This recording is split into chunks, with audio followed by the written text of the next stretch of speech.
Good morning. जय यीशु की। AGNI TV द्वारा प्रस्तुत इस भोर के कार्यक्रम सीख हिम फर्स्ट में मैं एक बार फिर आप सभी का स्वागत करती हूँ। मैं विश्वास करती हूँ कि परमेश्वर की कृपा के द्वारा आप सभी भले चंगे होंगे और मैं ये भी विश्वास करती हूँ कि परमेश्वर के अनुग्रह के द्वारा आप सभी परमेश्वर के आशीषों का आनंद उठा रहे होंगे। आइए ज़्यादा समय व्यथा ना करते हैं, अपने मनन की ओर आगे बढ़ते हैं और आज की सुबह हम बाइबल में से एक बहुत ही सुपरिचित या सुप्रसिद्ध किरदार के विषय में देखेंगे और उसके जीवन से चंद बातों को सीखने की कोशिश करेंगे। हम ये भी प्रार्थना करेंगे कि परमेश्वर अपना अनुग्रह हम पर करे, हम पर बरसा, ताकि हम भी उसी के समान या उसकी तरह बन सके और आपके अनुग्रह का आनंद उठा सकें। आज जिस किरदार के विषय में हम बात करने जा रहे हैं वो है यूसुफ। हम सभी यूसुफ से परिचित हैं, हम सभी यूसुफ को जानते हैं और पुराने नियम का हम जानते हैं। उत्पत्ति में पाया जाने वाला एक बहुत ही विशेष किरदार यूसुफ है। आज हम उत्पत्ति के 39वें अध्याय में कुछ पदों को पढ़ेंगे और उसमें से कुछ बातों को सीखने की कोशिश करेंगे यूसुफ के विषय में। आइए हम बाइबलों को खोलते हैं, उत्पत्ति की पुस्तक उसका 39वां अध्याय, और हम लोग पढ़ेंगे पहले पद से लेकर के 6ठे पद तक के। उसके बाद हम पढ़ेंगे 19वें पद से लेकर के 23वें पद तक के। मैं आपके लिए पढ़ देती हूँ 39वां अध्याय उसका पहला पद से। जब यूसुफ मिस्र में पहुंचाया गया तब पोतीपर नामक एक मिस्री ने, जो फिरौन का हाकिम और अंगरक्षकों का प्रधान था, उसको इश्माएलियों के हाथ से जो उसे वहां ले आए थे मोल ले लिया। यूसुफ अपने मिस्री स्वामी के घर में रहता था और यहोवा उसके संग था, इसलिए वह भाग्यवान पुरुष हो गया। और यूसुफ के स्वामी ने देखा कि यहोवा उसके संग रहता है और जो काम वह करता है उसको यहोवा उसके हाथ से सफल कर देता है। तब उसकी अनुग्रह की दृष्टि उस पर हुई और वह उसकी सेवा टहल करने के लिए नियुक्त किया गया।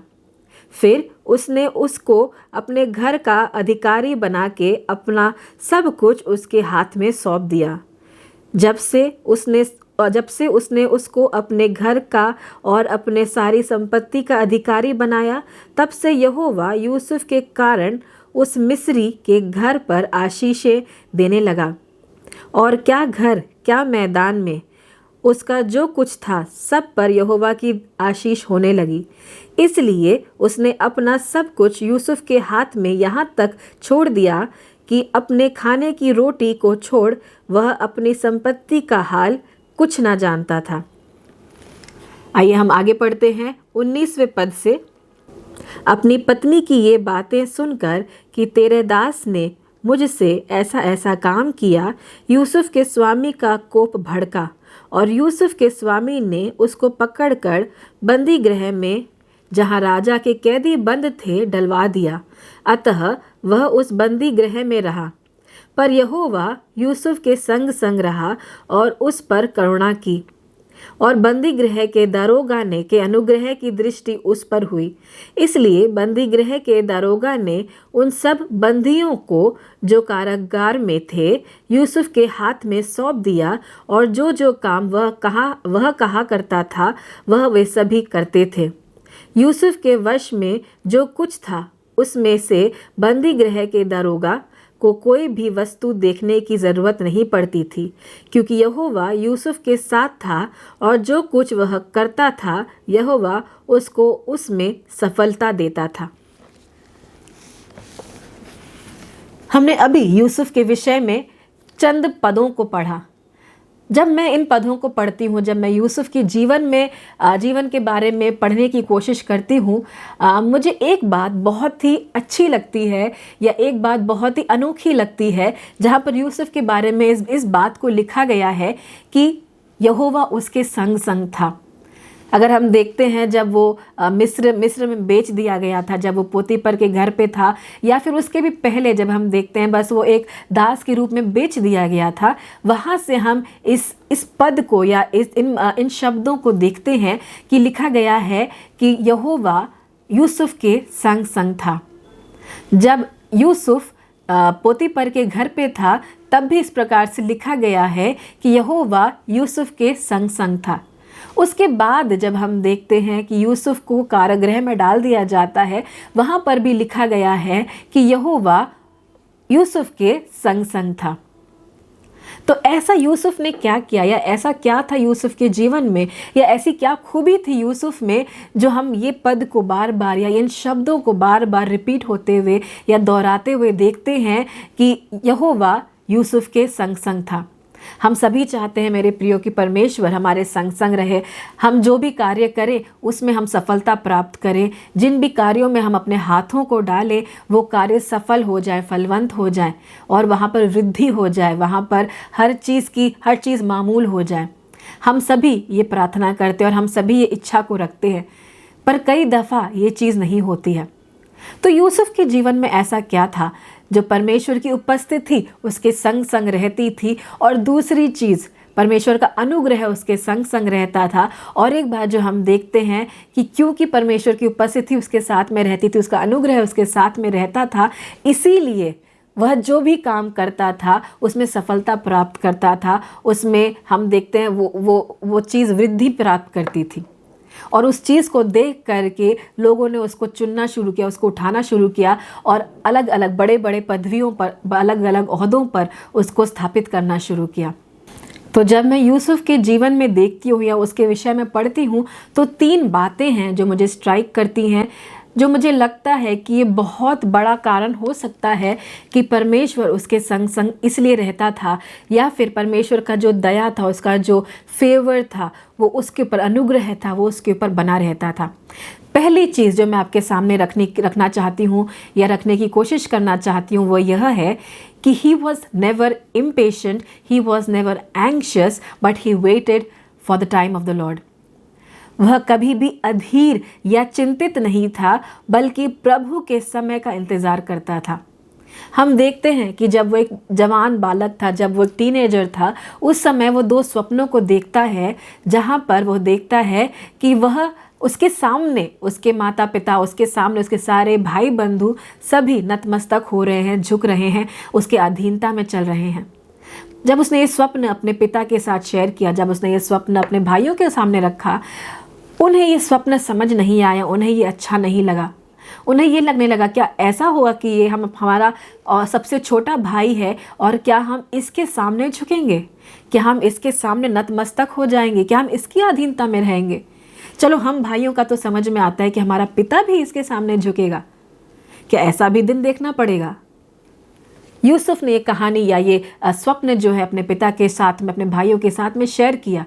पिता ने इस बात को, इन सपनों को अपने दिल में रख लिया, अपने मन में रख लिया, पर भाइयों के बीच में जेलसी उत्पन्न हो गई, ईर्ष्या उत्पन्न हो गई, और उसको वो जानने लगे, वो कहने लगे कि ये स्वप्न देखने वाला लड़का है। और हम देखते हैं बहुत जल्दी क्या होता है, इनके भाइयों का जो क्रोध होता है, जो ईर्ष्या होती है, वो बदले के भावना में बदल जाती है और वे उसे मिस्र में बेच देते हैं। तो हम देख सकते हैं कि जब यूसुफ ने ये सपना देखा, उसके बाद चीज़ें उल्टी होने लग गई उसके जीवन में।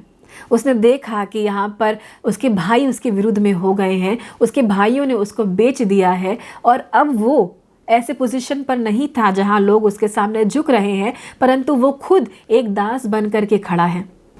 मेरे प्रिय भाइयों और बहनों, जैसा कि परमेश्वर ने उसे 2 स्वप्न दिखाए थे, उसको सपने पूरे होते हुए नज़र नहीं आए काफ़ी वर्षों तक के, फिर भी वो एंग्शियस नहीं हुआ, वो इम्पेशेंट नहीं हुआ, वह विचलित नहीं हुआ, वो अधीर नहीं हुआ। फिर भी वह इंतज़ार करता रहा उस समय का कि जब परमेश्वर इस स्वप्न को पूरा करेगा, इन सपनों को पूरा करेगा, परमेश्वर अपने वायदे को पूरा करेगा, परमेश्वर अपने कार्य को उसके जीवन में पूरा करेगा। तो मेरे प्रियो, पहली चीज़ जो मैंने यूसुफ के जीवन में नोटिस की वो यह थी कि वह कभी भी विचलित नहीं हुआ, कभी भी अधीर नहीं हुआ, कभी भी इम्पेशेंट नहीं हुआ, कभी भी चिंतित नहीं हुआ, परंतु वह इंतज़ार किया, बहुत ही पेशेंटली, बहुत ही धैर्यता के साथ में उसने इंतज़ार किया उस पल का जब परमेश्वर इन स्वप्नों को पूरा करेगा। और तब तक के उसको जो बन पड़ा उससे उसने वो सारी चीज़ों को किया। दूसरी चीज़ जो मैं यूसुफ के जीवन में देखती हूँ, शायद वह भी कारण हो सकता है कि परमेश्वर का अनुग्रह इतनी भारी रीति से उसके ऊपर बना हुआ था। वो दूसरी चीज़ थी कि वह कभी भी ग्रम्बल नहीं करता था। He never used to grumble. वह कभी भी कुड़कुड़ाता नहीं था। हम देखते हैं कि उसने स्वप्नों को देखा। हम देखते हैं कि जैसे ही उसने स्वप्नों को देखा उसके साथ चीज़ें पलट गई, उसके जीवन में चीज़ें उल्टी हो गई। वो किसी भी तरीके से ऊपर की ओर नहीं जा रहा था, परंतु वो और नीचे की ओर जा रहा था। हम देखते हैं कि मिस्र में बेच दिया गया, वो दास का काम करने लग गया। उसके बाद हम देखते हैं कुछ समय बाद पोतीफर उसको उठा लेता है, अपने घर में जिम्मेदारियों को देता है, जब परमेश्वर का अनुग्रह उसके साथ में, क्योंकि परमेश्वर उसके संग संग है। परंतु उसके बाद भी क्या होता है, वो एक अच्छे पदवी पे पहुंच जाता है जहां पर वो पूरे घराने को देख रहा है। पोतीफर को कोई मतलब भी नहीं है उन चीज़ों से, वो हर चीज़ उसके हाथ में सौंप करके चला गया है, क्योंकि वो इतना ट्रस्ट करने लगा था यूसुफ के ऊपर। पर एक दिन क्या होता है, उसको झूठे आरोप में जेल में बंद कर दिया जाता है। उस पर झूठे आरोप लगाए जाते हैं, उस पर वो आरोप लगाए जाते हैं जो उसने कभी ना सोचा था, ना उसने कभी करना चाहा था। परंतु फिर भी हम देखते हैं कि वो ग्रम्बल नहीं किया, वो कुड़कुड़ाया नहीं, वो बुड़बुड़ाया नहीं। उसने परमेश्वर के विरुद्ध में कभी भी शक नहीं किया, उसने परमेश्वर के विरुद्ध में कभी बात नहीं की। और हम ये भी देखते ना, उसने कभी अपने भाइयों के विरुद्ध में बात की जिन्होंने उसके साथ एक बुरा बर्ताव किया था, उसको बेच दिया था एक दास के रूप में। उसने कभी पोतीफर के विरुद्ध में, उसने कभी पोतीफर की पत्नी के विरुद्ध में बुड़बुड़ाया नहीं, कुड़कुड़ाया नहीं। उसने कुड़कुड़ाया नहीं कि मुझे जेल में बंद कर दिया गया है। परंतु हम इस चीज़ को देखते हैं कि जेल में भी, कारागृह में भी परमेश्वर उसके संग संग था, और परमेश्वर यहोवा उसके द्वारा कामों को कर रहा था, और जिस चीज़ में भी वो हाथ डालता था वो सफल हो जाती थी। इसीलिए वहाँ का जो दरोगा था उसे सब कैदियों के ऊपर स्वामी के रूप में खड़ा कर देता है। हम देखते हैं दूसरी चीज़ जो हमने यहाँ पर देखी कि यूसुफ कभी कुड़कुड़ाता नहीं था, चाहे वो कैसी भी परिस्थिति में क्यों ना हो, चाहे वो विपरीत परिस्थिति में ही क्यों ना हो। उसने सोचा हो कि सब अच्छा होगा, परंतु वो एकदम से उठा करके, उखाड़ करके फेंक दिया जाता है, जेल में पहुंच जाता है, दास बन जाता है। फिर भी वो कुड़कुड़ाया नहीं, किसी के विरुद्ध में उसने आरोप नहीं लगाया। तीसरी चीज़ मेरे प्रियो जो हम देखते हैं यूसुफ के जीवन में, वह ये था कि he was honest in every situation and did the right thing in every situation. वह हर स्थिति में ईमानदार थे और हर स्थिति में सही काम करते थे। ये बहुत ही महत्वपूर्ण क्वालिटी है जो हम यूसुफ के जीवन में देखते हैं। बहुत आसान बात है कि जब हम किसी ओहदे पे होते हैं या जब हमें कोई जिम्मेदारी दी जाती है तब हम सही काम करें, तब हम किसी जिम्मेदारी को अच्छे से निभाएं। परंतु हम यूसुफ के जीवन में देखते हैं, जब वो एक दास था, जब वो एक दास की तरह बेच दिया गया था, एक बंधुए की तरह बेच दिया गया था, और जब उसको कोई देख नहीं रहा होता था, तब भी वो पूरी ईमानदारी के साथ अपने कार्यों को करता था। और उसी ईमानदारी को देखते हुए पोतीफर ने उसको उठा करके अपने घर में लेकर के आ गया था। जब वो उसके घर में दासों का काम कर रहा था, वहाँ पर भी पोतीफर की नज़र उस पर पड़ी, क्योंकि वो पूरी ईमानदारी के साथ अपने दिए हुए हर काम को कर रहा था, भले ही कोई इसको देख रहा है, कोई इसको ना देख रहा हो। उसके आगे हम देखते हैं कि जब उसको उठा करके जेल में डाल दिया जाता है, जेल में फेंक दिया जाता है, वहाँ पर भी कैदियों के बीच में जब वो रह रहा है, वो पूरी ईमानदारी से एक कैदी का काम करता है। उसको शिकायत का मौका नहीं देता है, वो किसी अपने लीडर्स को शिकायत का मौका नहीं देता है। चाहे लीडर्स उसको देख रहे हैं या ना देख रहे हैं, फिर भी वो पूरी ईमानदारी से अपने कार्यों को करता है। और इस चीज़ को देखते हुए उस जो दारोगा था वो भी उसको उठा करके जो बाकी के कैदी थे उसके ऊपर रख देता है।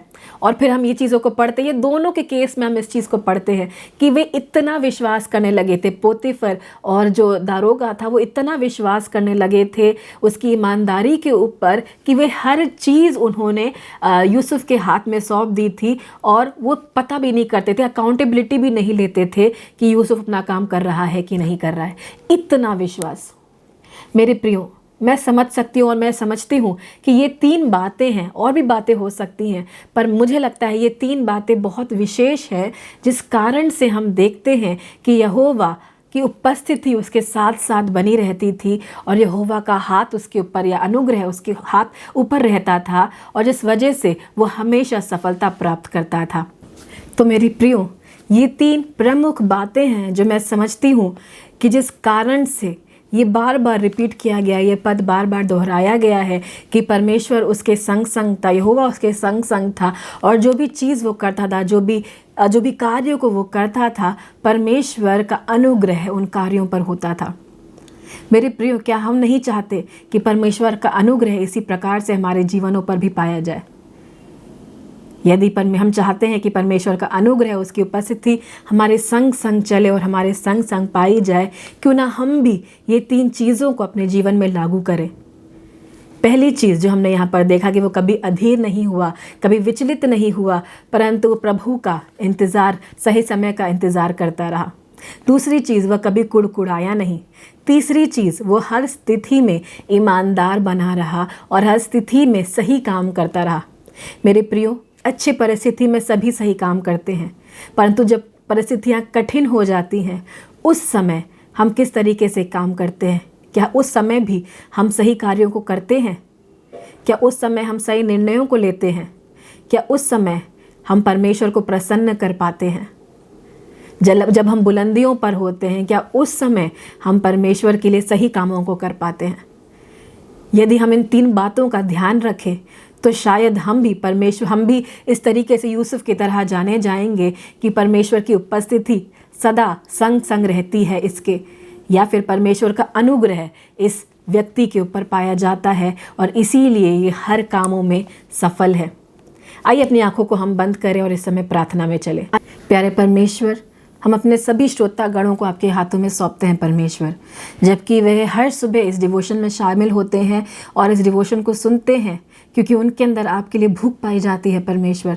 उन सभी को हम आपके हाथों में सौंपते हैं इस समय। प्यारे परमेश्वर, हम प्रार्थना करते परमेश्वर, हम सभी यूसुफ के जीवन से सीखने वाले बनने पाए परमेश्वर, और वो जिस प्रकार के जीवन को जिया परमेश्वर, उसके अनुसार हम भी जीने वाले बनने पाए परमेश्वर, ताकि आपका हाथ, आपका साथ हमारे साथ हमेशा बना रहे और हमारे बारे में भी लोग कहने पाए परमेश्वर कि यहोवा इसके संग संग है, यहोवा का अनुग्रह इस पर हमेशा बना रहता है और जो भी चीज़ ये करता है या करती है वह परमेश्वर अपना अनुग्रह उस पर देता है। प्यारे परमेश्वर, हम अपने जीवन में इन बातों को लागू करने वाले होने पाएँ कि परमेश्वर हम विचलित ना हो, चाहे परिस्थिति विपरीत हो या हमारे लिए अच्छी हो परमेश्वर, प्रतिकूल परिस्थिति हो परमेश्वर, हम कभी भी विचलित ना होने पाए परमेश्वर, परंतु इंतज़ार करें आपके वचन के पूरे होने का।